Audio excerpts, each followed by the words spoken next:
Studio One at NBC in Burbank. The Tonight Show with Johnny Carson, March 8, 1972. 50 million people were watching. It was one of the biggest audiences Johnny Carson had ever had. Two guests were booked that night, Frank Sinatra and Clint Eastwood. Both were there to promote different projects. Both were world famous, and neither of them knew what was about to happen. The show began like any other night. Johnny's opening jokes, some lines about President Nixon, jokes about California smog, a few about the upcoming election. The crowd laughed. Everything felt normal. Then Johnny introduced his first guest. My first guest tonight needs no introduction. He sold over 150 million records, won an Academy Award, and has been called the greatest entertainer of the 20th century. Ladies and gentlemen, please welcome Mr. Frank Sinatra. The curtain opened. Sinatra walked out wearing a perfectly tailored tuxedo, moving with that Rat Pack swagger that made him a legend. The crowd exploded into a standing ovation before he even reached the desk. He waved, blew a kiss, and sat down like he owned the place. Because in a way, he did. This was Frank Sinatra, old Hollywood royalty. The interview started smooth. Stories about Dean Martin, Sammy Davis Jr., Vegas shows, retirement rumors. The audience loved it. Then about 20 minutes in, Johnny leaned forward and said another guest would be joining them soon. Clint Eastwood, promoting Dirty Harry. Sinatra repeated the name slowly. Clint Eastwood, the cowboy. Johnny confirmed it. Sinatra took a sip of Jack Daniels and said that Dirty Harry was supposed to be his movie. The script had been offered to him first. Warner Brothers wanted him for the role, but after a hand injury from the Manchurian Candidate, doctors advised against heavy recoil. Instead of explaining that, the studio leaked that his hands were too small for the .44 Magnum. They made him look weak, and then they gave a role to a TV cowboy from Rawhide. Sinatra said he wanted to talk to Eastwood about it man to man on live television. Backstage, Clint heard everything on the monitor. Calm as always, he straightened his jacket and said he would go out there and do the interview. When Johnny brought him out, Clint walked with that slow, deliberate Sergio Leone stride. He shook Sinatra's hand. The tension was electric. Sinatra accused him of taking his role. Clint replied that he simply accepted an offer Sinatra had passed on. Sinatra suggested Clint got lucky. Clint stayed calm. Sinatra escalated, dismissing Clint's career as a TV cowboy who stumbled into fame. Clint responded quietly, stating he earned his place. Sinatra then proposed something unexpected. If Clint thought he earned Dirty Harry, prove it. Prove he could handle the .44 Magnum in real life, not just in movies. The audience gasped. Clint responded that if they were going to prove something, they should both shoot. Same gun, same targets, same rules. Next week, live television. The challenge was set. NBC approved it. The press exploded. Sinatra trained publicly at a Beverly Hills range, struggling with the recoil, but playing it off confidently.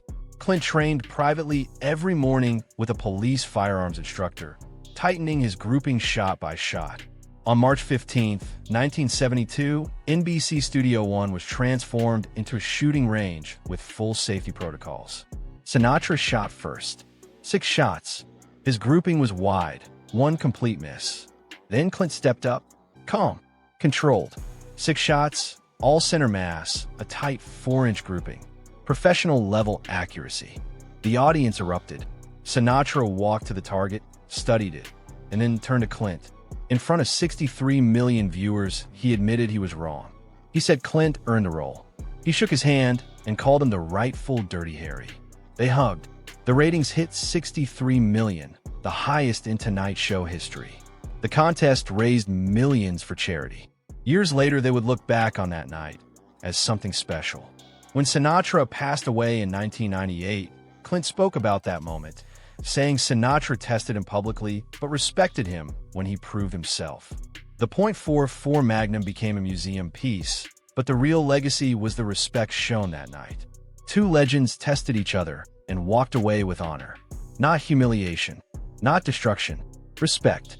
That was the real story of the night Frank Sinatra challenged Clint Eastwood and ended up giving him something more valuable than a victory. He gave him acknowledgement, and 63 million people witnessed what real character looks like. This isn't just a house, it's a symbol of power. Behind every mansion, there's a story. Billions in deals, silent boardrooms, private jets, and decisions that move the world. Some mansions shock even the richest. Step inside and you'll find an Olympic-size indoor pool, an underground garage packed with limited edition hypercars, and a private theater rivaling any IMAX. Others are fortresses. Security is so tight, not even a drone can approach. Bulletproof glass, panic rooms, AI-controlled gates. This is luxury fortified. Some sit on the edge of the ocean, but these aren't normal beach houses. Private island access, separate helicopter pad, private yacht dock. Every room opens to a horizon that seems endless. Then there are mansions with over 100 rooms, private art museums, imported marble floors sourced from a single quarry with limited supply worldwide. At this level, it's not just wealth, it's influence. Owners whose names alone can move markets. Dinner tables where presidents and tech giants discuss the future of billions. The top tier is insane. Multi-level infinity pools, gold-plated interiors, private snow rooms, and underground tunnels. Every inch screams exclusivity. One mansion has its own art museum. Another hosts hundreds of rooms, all curated with luxury beyond imagination. Every detail is designed to impress and intimidate. Some private fortresses could rival small cities. Staff work 24/7, blending security and luxury seamlessly. These aren't homes, they're statements. The ultimate mansion is worth more than the annual budget of some countries. Private snow rooms, multiple infinity pools, gold details everywhere, and underground escape tunnels. Yet even here, the owners want more. Because for billionaires, a mansion isn't just a home. It's a statement. After several hours, Dean and Brando stepped outside to the hospital garden. The sun was high, the city stretched beyond the walls, and a soft breeze carried the laughter of children who, for a moment, felt normal, safe, and seen. Dean handed Brando a folder. This is a list of people who need help. Some you may know, some you won't. Your job is simple. Show up. Listen. Do what you can. Brando took it with trembling hands. I don't know if I can do this. Dean smiled. Then just start. Nobody expects perfection. Just start. The rest will follow. Brando nodded slowly. For the first time in years, he felt a sense of purpose beyond himself. Beyond art, awards, and fame. A responsibility he couldn't ignore. The next weeks and months saw a transformation that Hollywood hadn't anticipated. Brando began visiting hospitals, supporting struggling crew members, and quietly helping those in need without ever seeking recognition. He learned the language of real compassion from Dean Martin: consistency, humility, and action over words. What started as a tense confrontation at the Beverly Hills Hotel became a turning point, not just for Brando, but for Hollywood itself. The legend of Dean Martin wasn't just the crooner or the charming actor. It was the man who showed that true greatness is measured not by applause, but by the lives you touch without anyone knowing.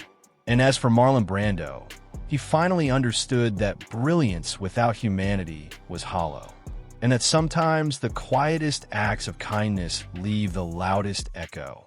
The story of that day remains a lesson. Real power isn't in the awards, the fame, or the craft. It's in showing up for the people who need you the most.